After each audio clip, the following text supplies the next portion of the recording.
Alors, bonjour à tous. Bonjour à tous. Normalement, vous voyez bien mon écran. Est-ce que vous nous entendez bien? Si vous avez des problèmes de son, n'hésitez pas à le dire sur le chat. Notre Oui, collaboratrice, oui. qui est Émilie, sera là pour vous dans le chat. Donc, n'hésitez pas. Si vous avez des questions pendant le webinaire, si vous avez des problèmes de son, des problèmes d'image, n'hésitez pas. Émilie sera là et on a également une personne de Webikio qui sera là. Donc, voilà. C'est bon, ça a l'air de fonctionner. Ça a l'air d'aller? Allez, ben on peut commencer. Bonjour à tous. Nous sommes présents aujourd'hui avec Océane pour vous présenter notre dernier webinaire sur la facturation électronique ayant pour sujet comment centraliser et dématérialiser toutes vos factures. Je me présente, Hicham Chkoubi, Key Account Manager chez Simtrax et Océane du coup. Et Océane, donc chargée de communication chez Simtrax. Alors pour notre petit programme du jour, donc d'abord on va faire un point sur la réforme pour voir les dernières actualités. Ensuite, on vous parlera de notre positionnement. On vous présentera notre solution et on terminera avec une conclusion sur les bénéfices de notre solution et la présentation de notre entreprise. Donc, on passe tout de suite au point sur la réforme. Alors, donc, la facturation électronique, elle a plusieurs objectifs. Le premier est de renforcer la compétitivité des entreprises via différents points comme la réduction des tâches administratives qui concernent le traitement d'une facture et qui souvent font perdre du temps aux équipes. Ensuite, elle vise à simplifier les déclarations de TVA qui seront déjà pré-remplies grâce à la collecte des données de facturation. Puis, lutter contre la fraude fiscale et assurer un suivi en temps réel de l'activité pour le gouvernement. Donc, en bref, on peut retenir que le but global de la réforme est de transformer entièrement la gestion financière. Est-ce que tu peux nous faire un petit rappel sur le calendrier, même si je sais que les personnes qui sont présentes sont pas mal au Sont courant? sûrement à jour. Ouais. Mais donc, petit rappel, donc en septembre 2026, donc dans 2 ans, toutes les entreprises seront obligées d'être en capacité de recevoir des factures électroniques. Et en 2027, toutes les entreprises seront obligées d'émettre des factures électroniques. Donc, je vais laisser Hicham vous faire une petite mise à jour des nouvelles spécifications. Merci Océane. Donc on n'est pas rentré plus en détail pardon, dans tout ce qui est calendrier, etc., puisque c'est quelque chose que vous maîtrisez assez bien normalement depuis le temps qu'on aborde le sujet.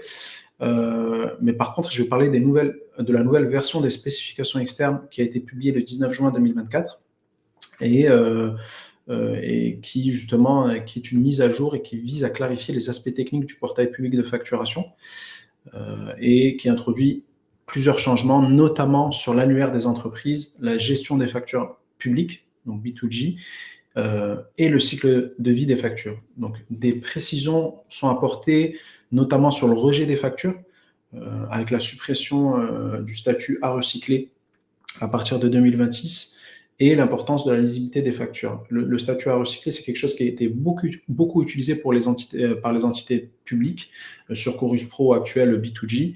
Et donc, la suppression de ce statut-là, ça va amener sûrement un petit peu plus de clarté à tout ça. Donc, ces précisions viseront à améliorer la transparence et l'efficacité du traitement des factures électroniques à l'avenir. Premier point, du coup, sur l'annuaire, les principales modifications qui ont été apportées dans ces nouvelles spécifications, c'est le fait qu'aujourd'hui, les entreprises peuvent choisir une plateforme de réception publique ou privée en fonction de leurs besoins spécifiques. Une fois la plateforme sélectionnée, il est crucial de définir la maille d'adressage pour garantir une bonne réception des factures électroniques et acheminer les factures vers le bon destinataire. On a 3 options de maille d'adressage qui seront possibles. La première, c'est la maille entité légale, donc le SIREN de votre entreprise. La maille établissement, donc le SIRET.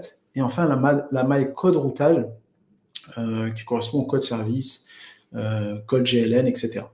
Donc, pour être concis, l'annuaire recense les SIREN des entreprises assujetties à la TVA, ainsi que les SIRET qui y sont attachés. Il va permettre d'identifier si l'entreprise est assujettie à la TVA et si elle est publique ou privée, puisque selon la nature de l'entreprise, ça différera un petit peu. Donc, pour garantir la bonne réception d'une facture électronique, je vais vous laisser quand même lire à tête reposée les spécifications. Je pense que c'est important de se mettre à jour à ce niveau-là, ou tout simplement aller sur notre site internet. On a un petit lien qui est renseigné sur la slide en bas, et consulter l'article de blog qui a été écrit par notre collègue, qui est très complet, qui vous permettra d'en savoir plus sur justement les nouvelles spécifications, mais aussi sur la réforme de manière générale.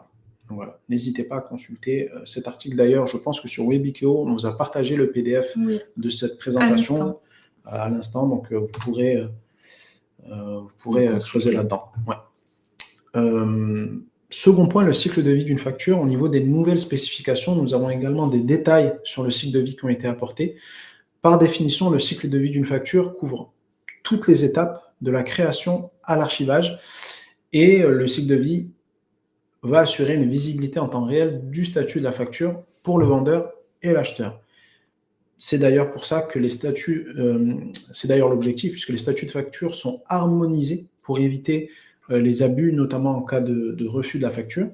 Donc l'objectif principal, forcément, ça va être d'assurer une traçabilité à travers un partage de statuts d'échange et de traitement de bout en bout. C'est justement grâce au cycle de vie que l'État aura une meilleure connaissance de l'activité des entreprises et qu'il permettra à ces mêmes entreprises une réduction considérable de la charge administrative, en particulier liée à la gestion de la TVA, etc. C'est d'ailleurs pour ça que Océane a parlé de limiter la fraude à la TVA un petit peu plus tôt.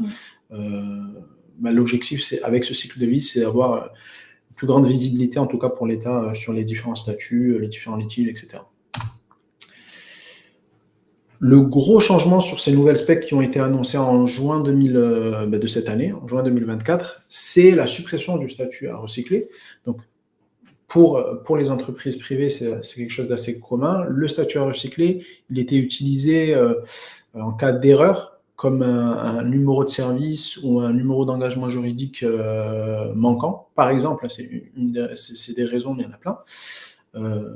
Donc, avant, on avait le statut à recycler, on avait un rejet qui était lié à un litige commercial, par exemple. À partir du 1er septembre 2026, donc, ce statut sera complètement supprimé. Les factures avec erreur, peu importe le type d'erreur, devront être refusées, ce qui va nécessiter l'émission d'un avoir et d'une nouvelle facture, systématiquement. Donc, en résumé, cette version-là des spécifications externes pour la facturation électronique clarifie les aspects techniques du portail public de facturation. Les principales modifications incluent la gestion de l'annuaire pour les adresses de facturation, les nouvelles exigences pour les factures destinées au B2G et le cycle de vie des factures. Il y aura certainement des nouvelles spécifications qui vont être publiées dans les mois qui arrivent, mais en tout cas, là, on a un petit peu plus de précision sur ces éléments-là. Et Océane, je vais te laisser la main pour parler de notre plateforme. Alors oui, après ce point théorique, on va maintenant vous expliquer notre positionnement et nos conseils pour faire votre choix de plateforme.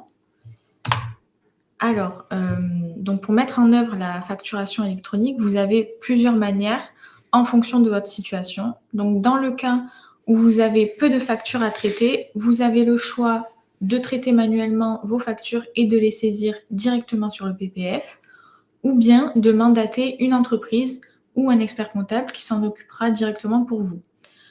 En revanche, si vous avez beaucoup de factures à traiter dans le mois, vous allez devoir vous tourner vers des acteurs spécialisés ou des experts comptables qui géreront votre facturation de A à Z. Et là, je crois qu'on vous a lancé un petit sondage pour savoir combien de factures vous aviez à traiter dans vos entreprises. Puisque c'est vraiment du cas par cas. C'est du cas par cas. Plus vous allez avoir de factures à traiter, plus forcément, ça va être compliqué de le gérer. Donc, il va falloir très certainement passer par un partenaire de dématérialisation.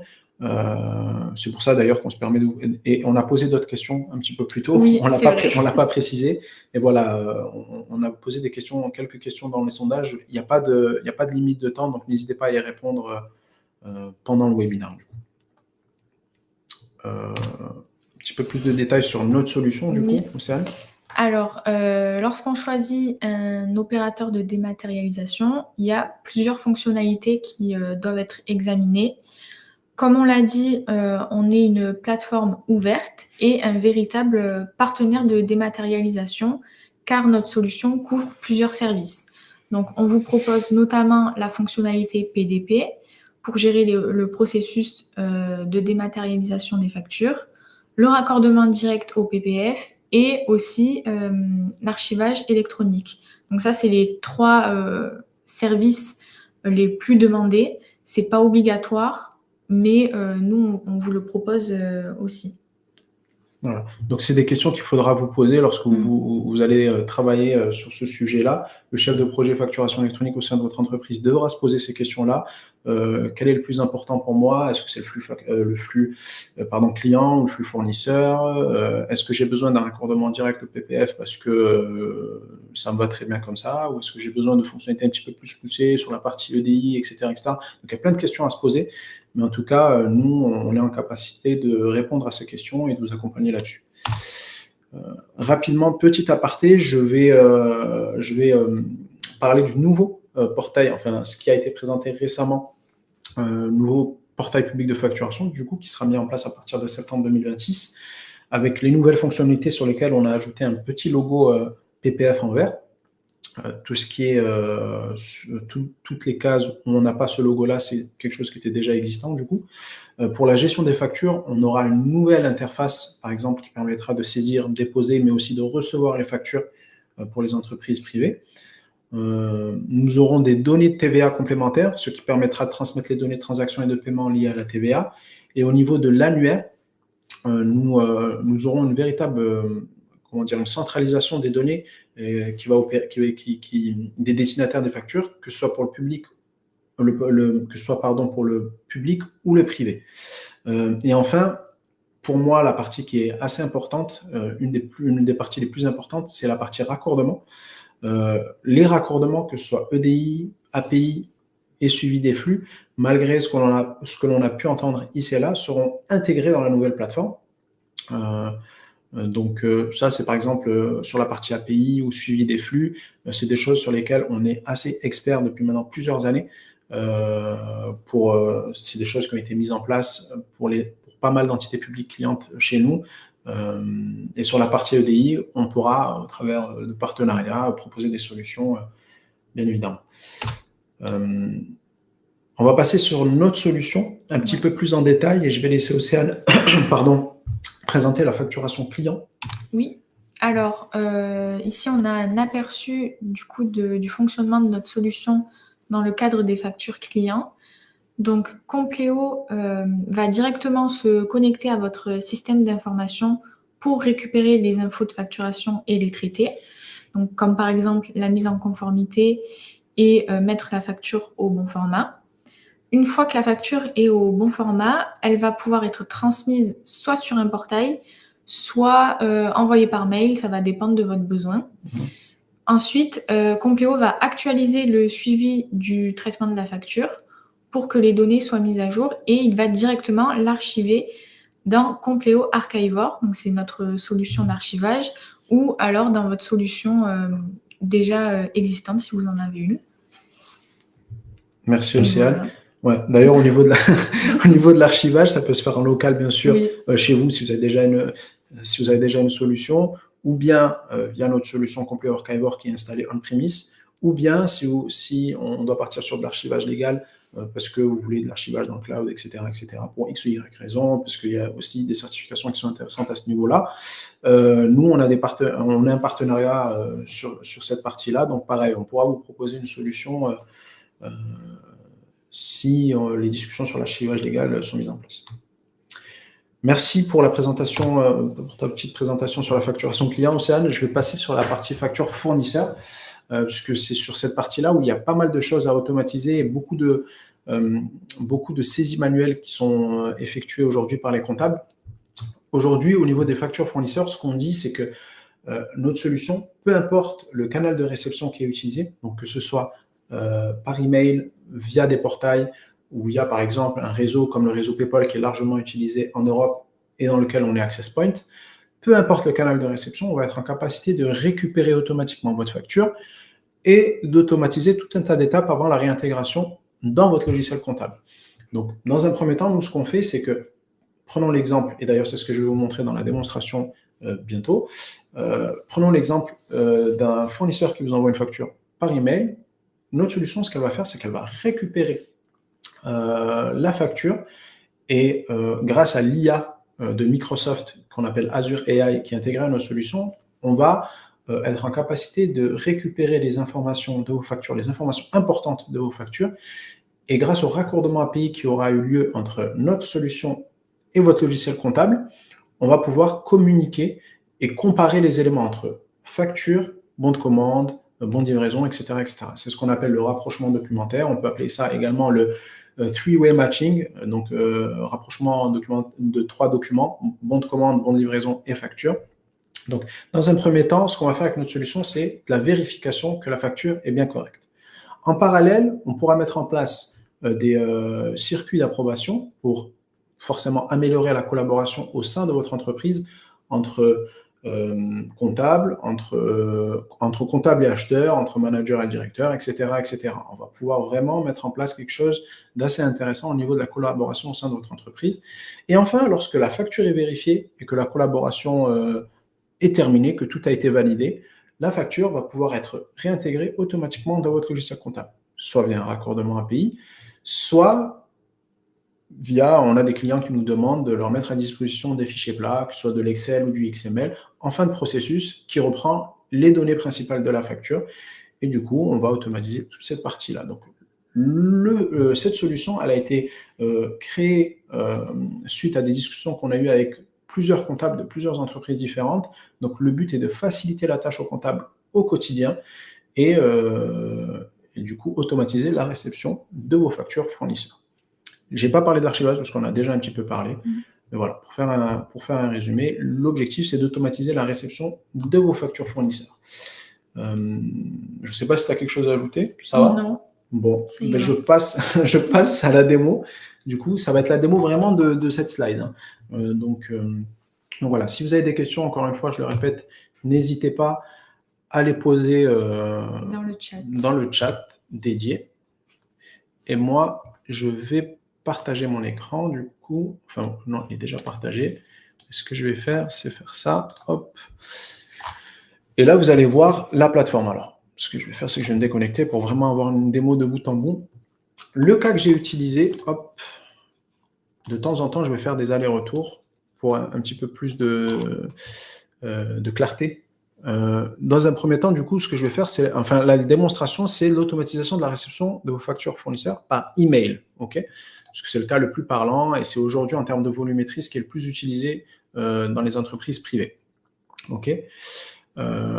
Ce que j'ai fait avant de commencer cette démo, c'est que je me suis placé en tant que fournisseur et j'ai envoyé un email à mon client sur sa boîte mail compta fournisseur d'une facture qui doit être traitée. Okay. Dans un premier temps, on ne parle pas de... Donc moi, je me connecte en tant que client sur ma solution Compleo Invoice Platform qui permet de gérer toutes mes factures. Mais dans un premier temps, je ne parle pas de facture fournisseur, je parle d'email parce qu'on ne sait pas encore si le document, le mail que j'ai reçu correspond bien à une facture ou pas. Donc, ce que vous pouvez voir aujourd'hui, c'est que l'objet de l'email que j'ai reçu, c'est relance de la facture 141. Je l'ai reçu aujourd'hui à 10h27, donc il y a une demi-heure. Non, il y a 1 heure plutôt. Voilà, on peut voir le corps de l'email. Bon, c'est un fournisseur qui nous relance sur une facture qui a été envoyée il y a 1 mois et qui n'a toujours pas été payée, donc la personne se pose des questions. Moi, en tant que client, je peux voir du coup le PDF qui a été mis dans le mail. Je peux voir à quoi ça ressemble. C'est une facture de comptabilité. Il y a des CGV. Bon, il y a une feuille blanche. Pourquoi j'ai une page blanche? Pourquoi j'ai mis quelque chose sur plusieurs pages? C'est pour vous dire que parfois, on a eu ce cas assez fréquemment, ça peut arriver que vous receviez des factures sur une dizaine de pages et la facture est seulement sur la page 5. Voilà, c'est un document et au niveau de la page 5, la facture est à ce niveau-là. Du coup, ce qu'on a mis en place, c'est qu'on dit, au lieu de considérer tout le document comme une facture, moi, ce que je veux que tu me fasses, c'est que tu me considères que ce document est un contenu mixte, mais que la facture est simplement sur la page 1. Et ce qui va se passer, c'est que je vais faciliter la tâche à l'IA, puisque l'IA va simplement travailler sur cette page-là et va récupérer les informations importantes sur cette page-là. OK ? Bon, c'est lié à moi. Dans un premier temps, je peux transférer la facture si je dois la transférer à une structure, à une région, à un département différent pour X ou Y raison. Je peux la rejeter parce que pour moi, il n'y a pas à traiter. Et d'ailleurs, en réalité, ici, c'est ce que je devrais faire puisque je ne vais pas vous dire la suite, mais la facture, si elle a été envoyée à moi, normalement, elle aurait dû être traitée. En tout cas, moi, ce que je vais faire là, dans un premier temps, c'est que on parle d'email. Donc, en appuyant sur appliquer, je considère que cet email avec cette pièce jointe correspond à une facture. Donc, c'est une petite étape très rapide. Ça peut être fait par un respo comptable, ça peut être fait par un comptable n'importe lequel, puisqu'en fait, c'est une plateforme, cette partie-là, mail entrant et facture reçue, ça va être accessible pour toute l'équipe. Toute l'équipe comptable aura accès à ça. Après, on a un espace un petit peu plus personnel. Moi, en tant que comptable qui travaille sur les factures des fournisseurs de A à F, je vais avoir mes factures à moi à traiter. Voilà. Mais là, c'est pour toute l'équipe. Et pendant que je vous disais, je vous parlais, l'IA a travaillé du coup, et cette facture-là est arrivée au niveau des factures reçues par l'équipe et également au niveau de mes factures à moi. Okay, je vais rester sur la vue d'équipe. Fuite fixe, facture numéro 141, etc. J'ai les différentes colonnes associées, je peux ajuster les colonnes, je peux les déplacer, je peux faire un petit peu ce que je veux avec l'interface. D'ailleurs, ici, également, pour les entités publiques qui participent également à ce webinaire, on propose également, je ne vais pas vous le montrer dans la démonstration, et d'ailleurs, si besoin d'une démonstration un petit peu plus spécifique sur de la facturation client, sur de la facturation publique, etc., on pourra planifier ça, bien évidemment, mais là, format webinaire ne nous permet pas de tout détailler. Mais en tout cas, pour les factures Chorus Pro, aujourd'hui, on a des clients sur le sujet et qui ont cette solution également et pour lesquels on peut récupérer automatiquement, par exemple, le numéro d'engagement juridique qui va correspondre pour certaines entreprises à des bons de commande, etc. On va pouvoir récupérer tout un tas d'informations sur les factures automatiquement de Chorus Pro. Donc, vous n'avez plus à vous connecter sur le portail Chorus Pro. Tout va être récupéré ici avec les statuts correspondants et on va pouvoir réintégrer les informations dans votre logiciel comptable automatiquement. Petit aparté, je reviens du coup sur la facture fournisseur que j'ai reçue par mail. Je vais rentrer vraiment dans l'interface. Donc ici, je vais voir la facture que je vous ai montrée un petit peu plus tôt et je vais voir pas mal d'informations sur le côté qui correspondent à ce qui a été récupéré par l'IA, mais également ce qui a été récupéré dans votre logiciel comptable, puisqu'encore une fois, on est raccordé en API. On est en capacité de se raccorder en API à votre logiciel comptable, donc on va pouvoir récupérer la fiche fournisseur, les bons de commande, etc., etc. Ici, par exemple, si je clique, voilà, j'ai des informations sur les clients qui ont été remontées.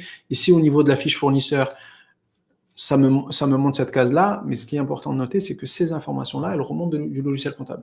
Qu'est-ce que ça veut dire? Ça veut dire que si l'IBAN qui est renseigné ici ne correspondait pas à l'IBAN qui était renseigné sur la fiche fournisseur, celui-ci apparaîtrait en rouge. Ça ne veut pas dire que je peux le modifier ici. L'objectif de cette plateforme, ce n'est pas de remplacer votre logiciel comptable ou ERP. L'objectif de cette plateforme, c'est de vous informer qu'il y a quelque chose qui ne va pas.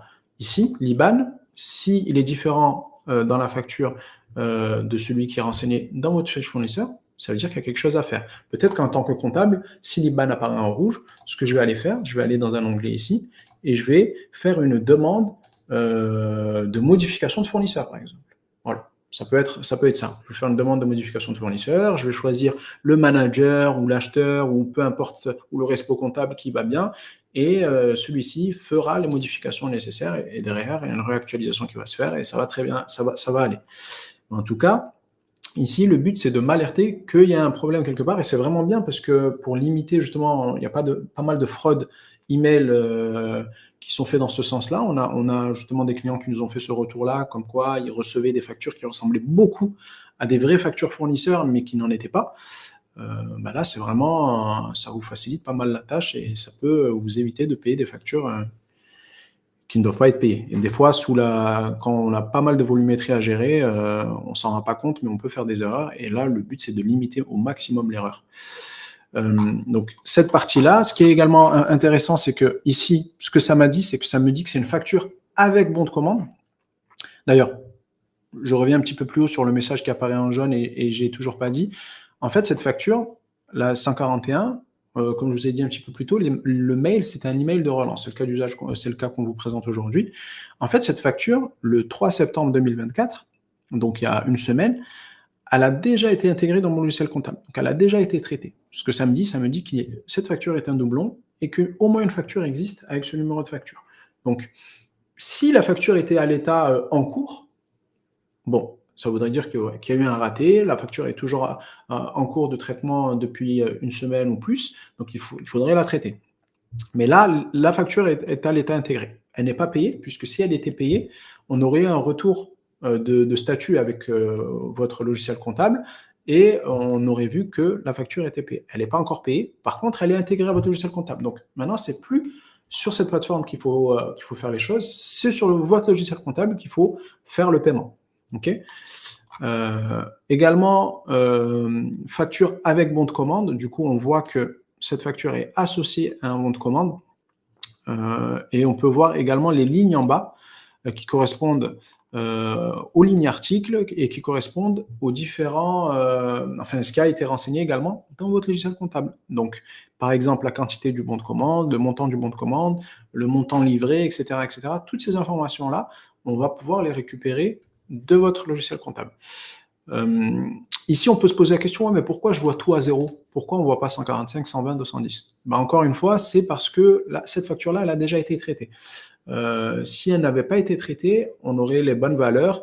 Et également, dans le cas, par exemple, ça peut vous arriver d'une facturation partielle, une facturation d'acompte, etc., etc., on va pouvoir modifier les données et s'adapter en fonction du besoin, parfois, du fournisseur.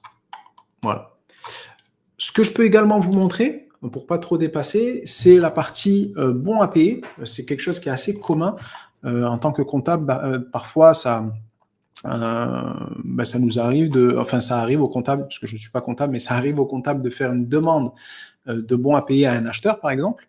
Donc, ce que je vais faire ici, c'est que je vais faire une demande de bon à payer. Je vais choisir un utilisateur et je vais lui mettre un petit message qui n'est pas du tout obligatoire. Tout est OK pour toi. Hop. Et en fait, ce qui va se passer, c'est que avec cette demande de bon à payer, l'acheteur, donc là, on peut voir que bon à payer, on est à l'état de demander. L'acheteur va recevoir un mail de cette forme. Je partage mon écran. Hop. Bonjour acheteur, tel comptable vous a adressé une nouvelle demande de type bon à payer. Bon. En cliquant sur ce lien, je vais pouvoir accéder. Alors, avant d'accéder au document, j'ai une double authentification qui est mise en place pour qu'il y ait un petit peu plus, on va dire, de sécurité. C'est pas quelque chose d'obligatoire, mais c'est quelque chose qu'on propose dans notre solution. C'est quelque chose d'assez commun, notamment dans les applications bancaires, etc. Donc ici, voilà, c'est quelque chose qu'on propose dans la solution. Les factures sont quand même des documents super importants, donc on a ajouté cette étape-là, mais c'est pas obligatoire.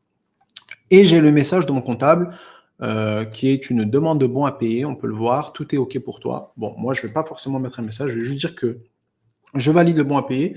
En tant qu'acheteur, je peux éventuellement ajouter une pièce jointe, donc le bon à payer, par exemple, si je le souhaite, ou si je souhaite ajouter un bon de commande, etc. J'ai la possibilité de le faire. Par contre, en tant qu'acheteur, j'ai des droits différents par rapport au comptable.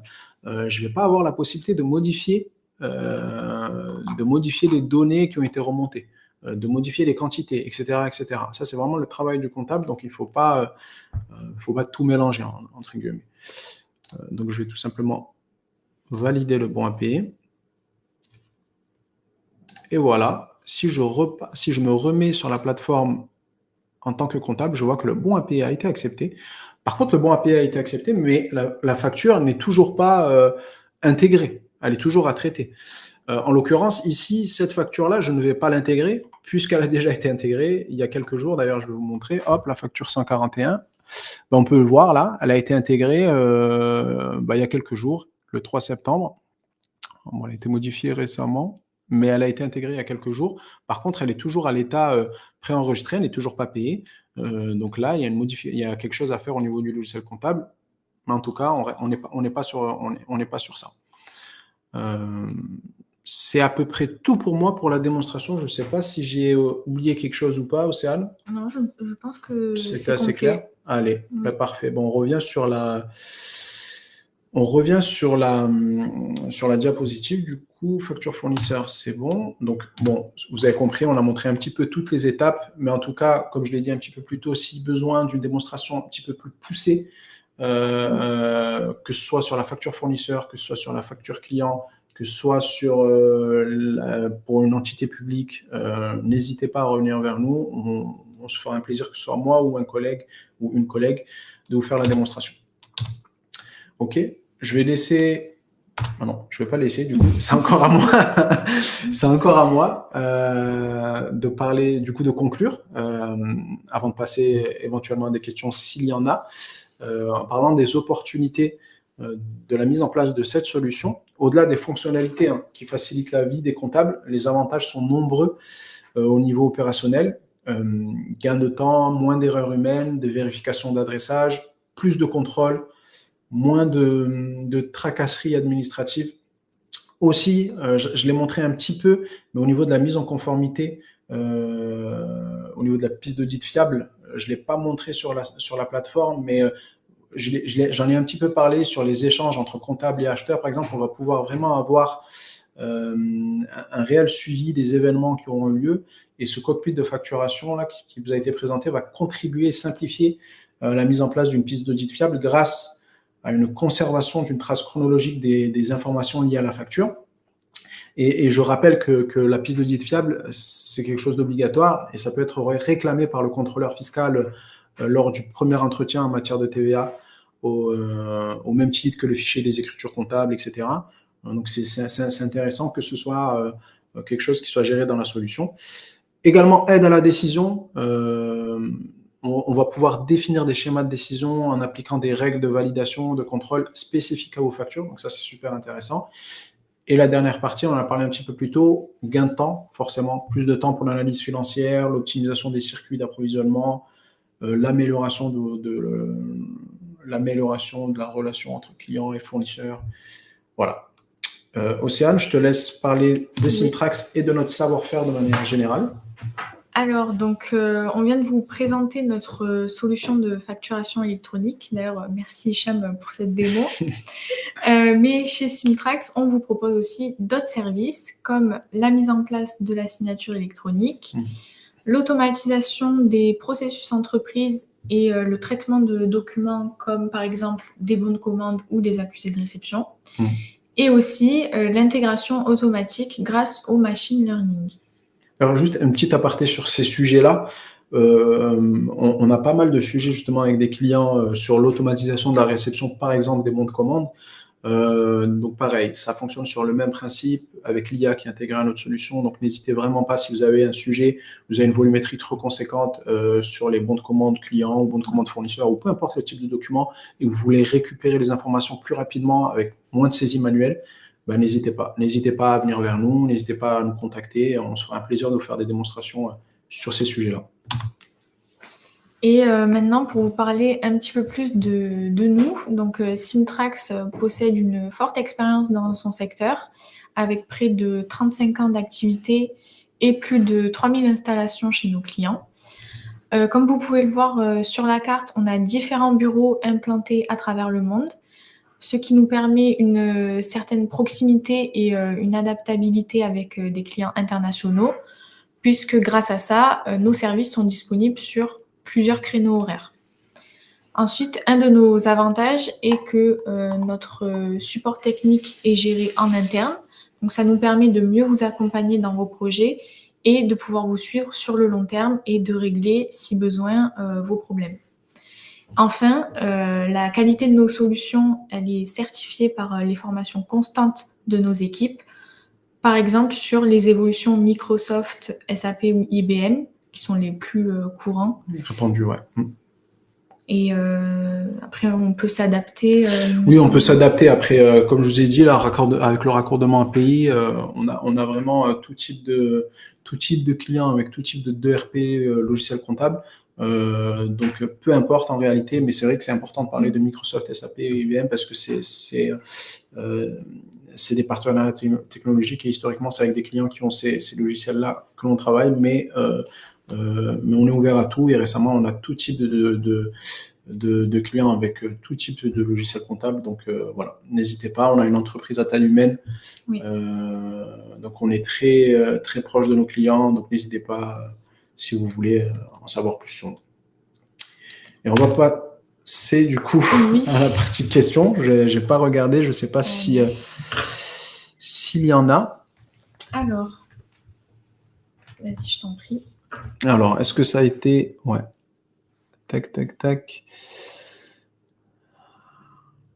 Alors, je comprends pas. C'est la première question, ça? Parce que je la comprends pas bien. Hop, excusez-nous. Avec la démat, les factures fournisseurs arriveront via le PPF? Alors oui. Alors, c'est une question de Valérie, pardon. Valérie qui pose la question avec la dématérialisation des factures fournisseurs.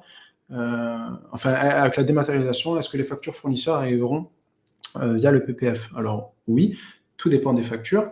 On a des webinaires qui sont très complets, des articles qui sont très complets sur le sujet, donc on n'hésitera pas à vous envoyer ça, Valérie.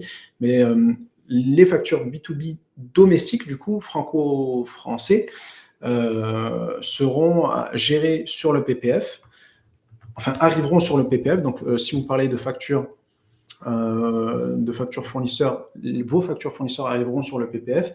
Par contre, toute l'étape de récupération des infos, etc., donc ce que je vous ai montré aujourd'hui, forcément, ça sera à faire manuellement. Mais bien sûr, ça arrivera sur le PPF. Normalement, à partir, donc tout dépend de la taille de votre entreprise, c'est pour ça qu'on vous a parlé du calendrier un petit peu plus tôt, mais selon la taille de votre entreprise, vous serez sur septembre 2026. Ah non, dans tous les cas, sur de la réception, vous serez sur septembre 2026. Donc, à partir du 1er septembre 2026, les factures devront arriver sur le PPF.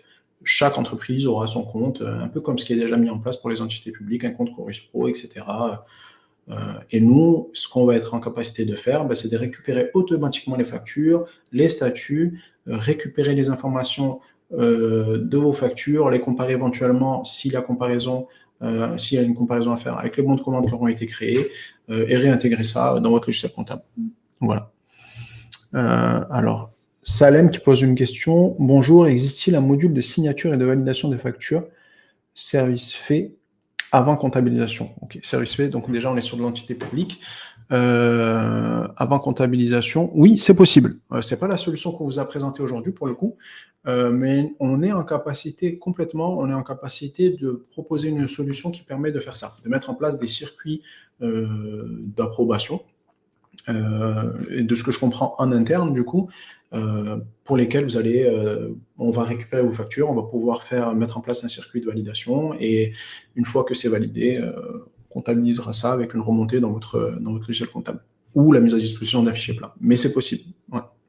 La question de Salem, oui, on a une solution à ce niveau-là, on pourra éventuellement en discuter et vous faire une présentation. Cyril, bonjour. Si une facture FR n'est pas conforme au sens format, pas au format X, pas tous les champs, etc., peut-on forcer l'enregistrement? Alors, merci Cyril pour cette question. Alors, si je comprends bien, vous parlez d'une facture au format FactureX. Si vous parlez du format X, donc le format FactureX, pour ceux qui ne connaîtraient pas, même si je suppose que la plupart des gens ont déjà entendu parler de ce format, c'est un PDF avec un XML qui est joint à l'intérieur et qui reprend la plupart des informations importantes de votre facture et qui est un des formats qui sera obligatoire à partir de septembre 2026.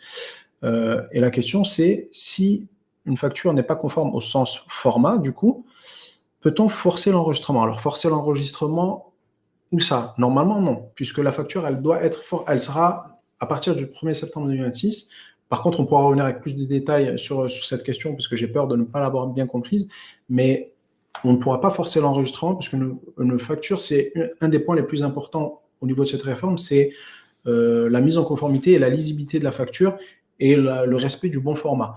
Donc, si une facture n'est pas dans un des trois formats obligatoires, avec le respect de la norme EN 16931 et les informations importantes, on ne pourra pas forcer l'enregistrement. à partir de septembre 2006. Par contre, aujourd'hui, vu qu'il n'y a aucune obligation au niveau du format, on peut forcer les choses. J'ai une question d'Emma. Bonjour, est-ce que vous pouvez faire un contrôle ligne à ligne? Est-ce que si la solution ne détecte pas d'anomalie, l'écriture se fasse automatiquement dans le RP? Alors, ces deux questions, du coup, la deuxième question, je la comprends pas bien, mais la première question, bonjour, est-ce que vous pouvez faire un contrôle ligne à ligne? Alors oui, c'est du cas par cas. Tout dépend de votre besoin. S'il y a besoin de faire du ligne à ligne pour des raisons qui sont les vôtres et qu'il n'y a pas forcément de bon de commande en amont, etc., que l'entête, les montants, les totaux ne sont pas suffisants, qu'on a vraiment besoin de récupérer du ligne à ligne et les lignes articles, on est en capacité de le faire. On a développé ça très récemment puisque justement on avait pas mal de retours clients de clients qui nous disaient qu'ils en avaient besoin. Donc oui, la réponse est oui, on est capable de le faire pour les factures sans bon de commande, les factures de frais généraux, etc. C'est quelque chose qui est assez intéressant de faire ça. Mais bon, pas forcément, puisque pour une facture sans bon de commande, on va pouvoir, par exemple, faire le rapprochement avec un grand livre comptable au sein de votre logiciel comptable. En tout cas, c'est du cas par cas. La réponse, c'est qu'on est capable, en tout cas, de faire du contrôle ligne à ligne. Et la seconde question, est-ce que si la solution ne détecte pas d'anomalie, l'écriture se fait automatiquement? Ah oui, ok, je comprends la question. En gros, la question d'Emma, c'est si je reçois une facture fournisseur et qu'il n'y a aucune anomalie dans la facture, que ça correspond bien à un bon de commande déjà renseigné dans votre logiciel comptable, etc., est-ce que j'ai forcément besoin de faire la vérification et tout ce que je vous ai montré là pendant la démonstration? C'est une très bonne question. Et la réponse est... alors, est-ce que c'est une question en négatif? Est-ce que ça ne détecte pas? En gros, la réponse c'est oui, on ne sera pas forcément obligé de faire cette vérification. On ne sera pas forcément obligé parce que on a, encore une fois, et je vous ai dit, on est une équipe, une petite équipe basée dans le sud de la France, etc. On est très proche de nos clients. Et on mise beaucoup sur ça, sur les échanges que l'on a avec nos clients. On a un client très important pour nous qui nous a fait ce retour-là, qui nous a dit que ce serait bien d'avoir cette fonctionnalité-là de no touch, de la facture arrive, tout correspond, tout est correct, ça correspond à un bon de commande, ça correspond. Donc, je n'ai pas forcément le besoin de faire la vérification. Et dans ce cas-là, ce sera intégré automatiquement dans votre logiciel comptable. Par contre, vous allez avoir un suivi. Vous allez avoir dans Compliant Invoice Platform, la plateforme que je vous ai présentée, vous allez pouvoir voir que cette facture elle a été intégrée automatiquement parce qu'il n'y a aucune erreur et que tout est correct. Il n'y a pas forcément le besoin de faire cette vérification-là. Alors, je prends tac. Françoise, bonjour. Nous avons besoin d'une solution pour déposer un grand nombre de factures sur Chorus Pro. On a une solution, Françoise, donc on pourra revenir vers vous, que ce soit moi ou quelqu'un d'autre.